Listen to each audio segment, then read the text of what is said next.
السلام علیکم ورحمۃ اللہ وبرکاتہ۔ اعوذ باللہ من الشیطان الرجیم، بسم اللہ الرحمن الرحیم۔ وَإِنَّ مِن شِيعَتِهِ لَإِبْرَاهِيمَ إِذْ جَاءَ رَبَّهُ بِقَلْبٍ سَلِيمٍ إِذْ قَالَ لِأَبِيهِ وَقَوْمِهِ مَاذَا تَعْبُدُونَ؟ صدق اللہ العلی العظیم۔ اللہم صلی علی سیدنا و مولانا محمد النبی الأمی وعلى آلہ واصحابہ وبارک وسلم وصلی علیہ۔ معزز سامعین و سامعات، سورۃ الصافات پارہ نمبر 23، آیات مقدسہ نمبر 83 تا 96 ہیں۔ اللہ رب العزت ان آیات کا فہم اور شعور عطا فرمائے اور عمل کی توفیق اور صلاحیت عطا فرمائے۔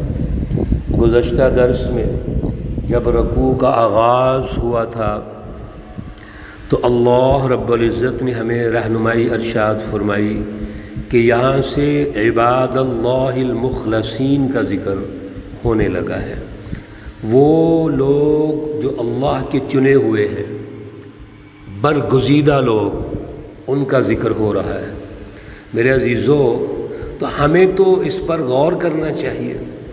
اللہ ایک نمونہ پیش کر رہے ہیں کہ یہ میرے بندے نمونے کے ہیں، ان کی جدوجہد کیا ہے، ان کی فکر کیا ہے، نظریہ کیا ہے۔ تو ہمارے لیے تو یہ ماڈل ہے، اسوہ حسنہ ہے۔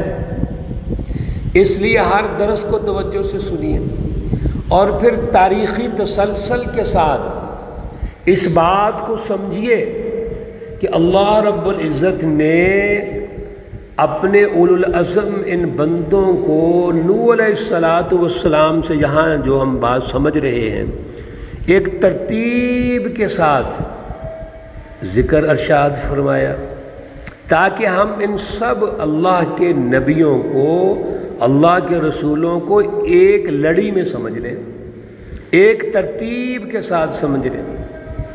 تو پہلے نوح علیہ السلام کا مختصر ذکر ہوا تھا، جیسے پہلے بھی عرض کیا کہ اس کا تفصیلی ذکر اور جگہوں پر بھی ہے۔ یہاں اللہ ان عباد اللہ المخلصین کا ہلکا ہلکا تعارف کروا رہے ہیں۔ آج حضرت ابراہیم علیہ السلام کا تعارف کروایا جا رہا ہے۔ طوفان نوح کے بعد حضرت ابراہیم علیہ السلام اللہ کے وہ اولو العزم نبی ہیں جن کا بعد والے تاریخ میں بہت بڑا کردار ہے۔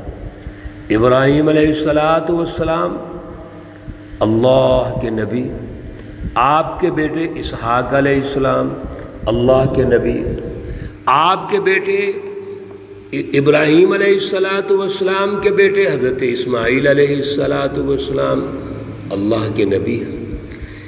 یہ جو دونوں بیٹے ہیں، ان دونوں بیٹوں سے سلسلہ نبوت چلتا ہے۔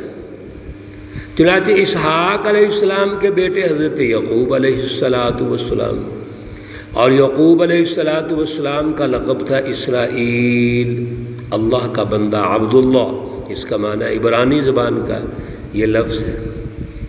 اب یہاں سے آپ شروع ہو جائیے، حضرت عیسیٰ علیہ السلام تک اللہ کے جتنے بھی نبی تشریف لائے ہیں ہزاروں کی شکل میں، یہ سب بنی اسرائیل کے نبی کہلاتے ہیں۔ دوسری طرف ابراہیم علیہ السلام کے بیٹے حضرت اسماعیل علیہ السلام، آپ کی نسل سے ہمارے پیارے رسول اکرم حضرت محمد صلی اللہ علیہ وسلم تشریف لائے، آپ صلی اللہ علیہ وسلم بنی اسماعیل سے ہیں، بنی اسرائیل سے نہیں ہیں۔ چنانچہ یہاں پر اللہ رب العزت نے آگے ابراہیم علیہ السلام کا تعارف کروایا ہے۔ وَإِنَّ مِن شِيعَتِهِ لَإِبْرَاهِيمَ، اور بے شک اسی جماعت میں سے ہیں، اسی راہ میں سے ہیں البتہ ابراہیم علیہ السلام۔ تو یہاں ایک بات تو یہ واضح ہو گئی کہ ابراہیم علیہ السلام جو فکر، پروگرام اور مشن لے کے آ رہے ہیں وہ نیا نہیں ہے، بلکہ نوح علیہ السلام کی جماعت کا حصہ ہے۔ تاریخی طور پر ابراہیم علیہ السلام نوح علیہ السلام کے ساتھ جڑے ہوئے، اور آگے جو آپ کا کردار ہے اور آپ کی اولاد کا کردار ہے وہ اسی کا حصہ ہے۔ اذ جاء ربہ بقلب سلیم، جب وہ اپنے رب کے پاس ایک سچا دل لے کے آئے، صاف ستھرا دل۔ دیکھیے کسی بھی عمل کا جو مرکز ہے وہ دل ہوتا ہے، دل کا پاک ہونا، پاکیزہ ہونا ضروری ہے۔ اس لیے رسول اللہ صلی اللہ علیہ وسلم کا جہاں تعارف کروایا گیا، آپ کا منصب اللہ نے ارشاد فرمایا، وہاں وَيُزَكِّيهِمْ کے الفاظ ہیں۔ رسول اللہ صلی اللہ علیہ وسلم کیا کرتے ہیں؟ جماعت کا تزکیہ کرتے ہیں، تزکیہ قلب۔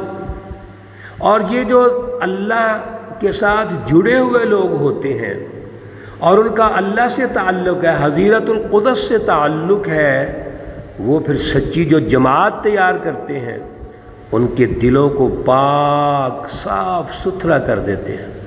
اب جب دل پاک اور صاف ستھرے ہو جائیں گے، اس میں اعلیٰ مشن ہوگا، اعلیٰ فلسفی توحید ہوگی، تو عمل بھی اس کے مطابق ہوگا۔ ابراہیم علیہ السلام اذ قال لابیہ، اپنے والد محترم سے کہتے ہیں، وہ قومہ اور اس کی قوم سے کہتے ہیں، ماذا تعبدون، تم کیا پوجتے ہو، کس کی عبادت کرتے ہو؟ ابراہیم علیہ السلام اپنے والد اور قوم سے کہتے ہیں کہ آپ کس کی عبادت کرتے ہو؟ یہ جس کی تم عبادت کر رہے ہو نمرود کی، اور نمرود ظالم حکمران کے بنائے ہوئے ہاتھوں سے تراشے ہوئے بتوں کی، ہر دور میں میرے عزیزو ایسے ہی ہوتا ہے، مذہب کو استعمال کیا جاتا ہے، تو وہ جو ہاتھوں سے تراشے ہوئے بت تھے ان کو عنوان بناتے تھے اور عبادت کرتے تھے وقت کے حکمرانوں کی، نام ان کا لیتے تھے۔ تو ابراہیم علیہ السلام نے فرمایا، یہ کس کی عبادت کرتے ہو؟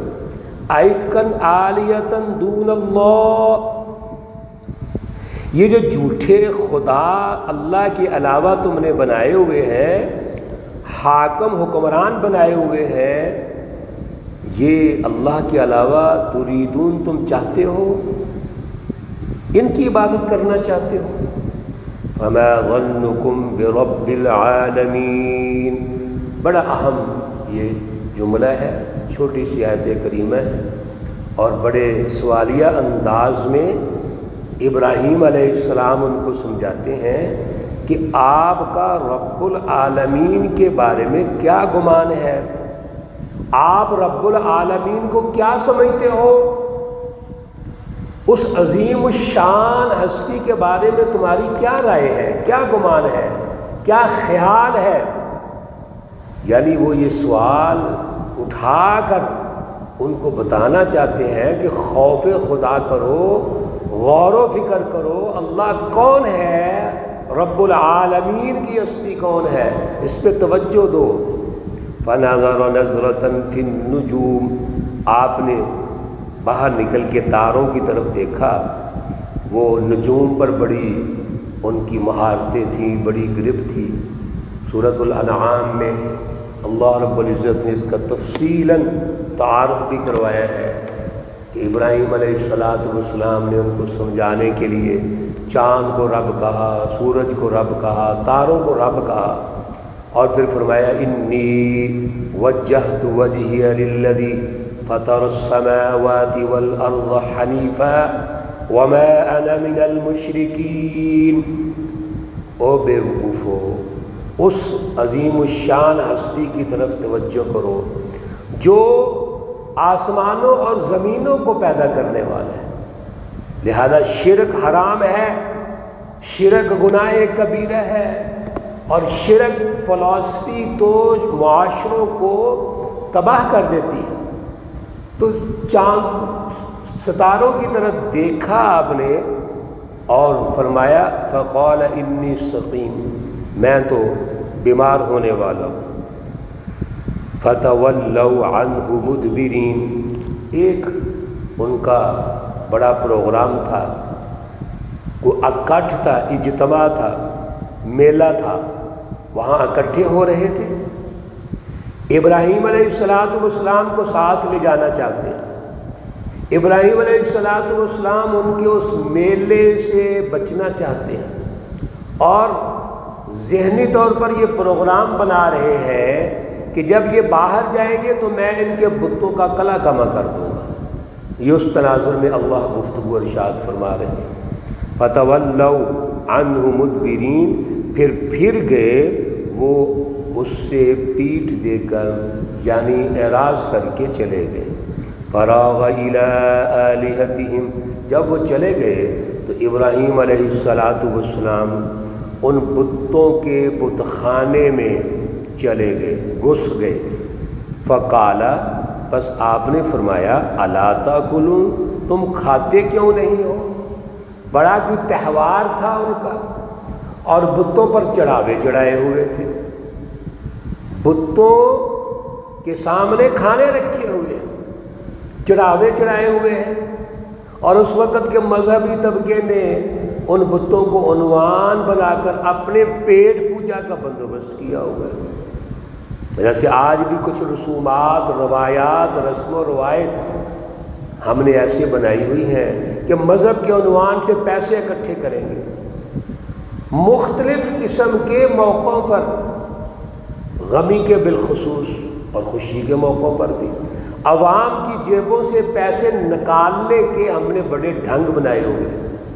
تو اس وقت بھی وہ چڑھاوے چڑھاتے تھے، تو ابراہیم علیہ السلام نے ان سے جا کے کہا کہ تم کھاتے کیوں نہیں؟ مالکم لا تنطقون، تم کو کیا ہے کہ تم آپس میں بولتے نہیں ہو؟ یہ تو ابراہیم علیہ السلام کو پتہ تھا، صرف ایک انداز تھا کہ بڑے خدا بن کے بیٹھے ہو، معبود ہو تو کھاؤ اور بولو۔ پھر ابراہیم علیہ السلام نے وہ کیا جو کرنا چاہیے تھا، کیا کیا؟ فراغ علیہم ضربا بالیمین، پھر آپ گھسے ان پر اور مارتے ہوئے داہنے ہاتھ سے ان کو توڑنا شروع کر دیا، اور سب کی گردنیں کاٹ دیں، سب کی کسی کی ٹانگ توڑ دی، بازو توڑ دیا، پوری ویرانی پھیلا دی، اور کلہاڑا جو سب سے بڑا بت تھا اس کے کندھے پر رکھ دیا۔ اب فاقبلوا الیہ یظفون، پھر جب لوگ آئے اپنے میلے ٹھیلے سے فارغ ہو کے تو آ کے کیا دیکھتے ہیں کہ بت خانے کے اندر تو تباہی ہو چکی ہے، تو دوڑتے ہوئے گھبراتے ہوئے آئے۔ قال اتعبدون ما تنحتون واللہ خلقکم وما تعملون۔ اس کی بھی تفصیل سورۃ الانبیاء میں اللہ نے ارشاد فرمائی ہوئی ہے پوری ترتیب کے ساتھ، کہ انہوں نے ابراہیم علیہ السلام کا نام لیا، پھر ان کو بلایا، اور پھر گفتگو ہوئی، اور ابراہیم علیہ السلام نے فرمایا اتعبدون ما تنحتون، کیوں پوجتے ہو جن کو ہاتھوں سے تراشتے ہو؟ واللہ خلقکم وما تعملون، اور سب کو پیدا کرنے والا تو اللہ کی ذات ہے، تمہیں بھی اللہ نے پیدا کیا، سب کو اللہ نے پیدا کیا ہے، تو اس خدا کو تو پہچانو جس اللہ نے پیدا کیا ہے۔ انشاءاللہ یہ مضمون جاری ہے، اگلے دروس میں مکمل کریں گے۔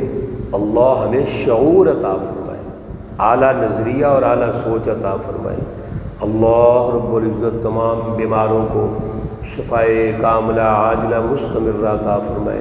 اللہ رب العزت تمام مرحومین و مرحومات کو جنت الفردوس میں اعلیٰ مقام عطا فرمائے۔ ربنا تقبل منا انك انت السميع العليم وتب علينا انك انت التواب الرحيم، وصلى الله تعالى على النبي الأمي محمد وعلى آله وأصحابه أجمعين برحمتك يا أرحم الراحمين۔ السلام عليكم ورحمة الله وبركاته۔